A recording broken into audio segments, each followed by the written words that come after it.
Hello everyone. If you're facing the same issue which you can see over your screen, that is D3D11 compatible GPU level 11.1 shaders, model 5.0 is required to run the engine.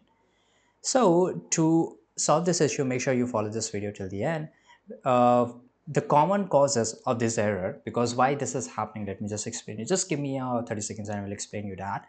Your graphic card may not support DirectX 11 or higher, right? The second reason is graphic drivers may be outdated or improperly installed. The third reason is the necessary DirectX component might not be installed. And the fourth reason is Windows Update. So how we are going to fix it? Of course, we are going to solve this issue. Very first thing is that you have to update your driver. Now, how you can do this? Just go to Google and search for DirectX, right? And here you will get this option. You have to go to this official by the Microsoft. Don't go and choose any another website here.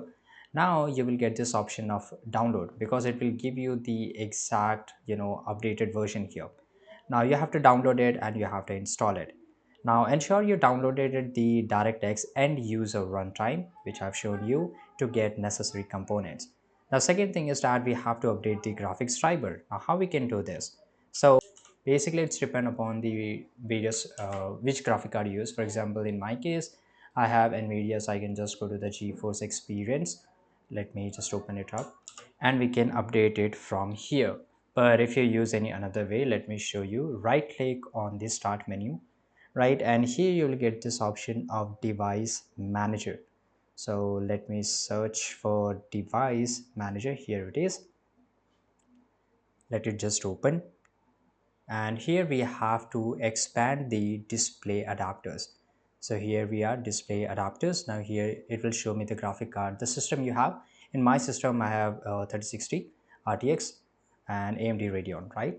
Now right click on your graphic card and choose update drivers. So for example, right click on it and click on update driver, right? So automatically it will search for it. Now click on search automatically for driver, and you can see Windows has determined that the best driver for the device is already installed.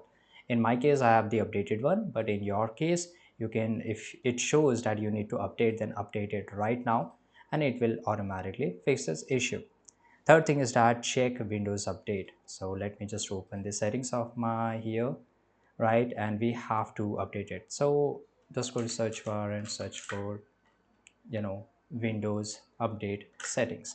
Now you check for update. I have the latest update, that's why it's not showing anything here. Make sure it is not paused for more than 1 week, and it should be the latest update, right? So this is how you can do this, but there are several other ways. For example, you can upgrade your CPU hardware, reinstall Microsoft Visual C++ redistributables, check for multiple GPUs. But I'm sure if you have applied the four methods, your problem would be solved right now. Thanks for watching.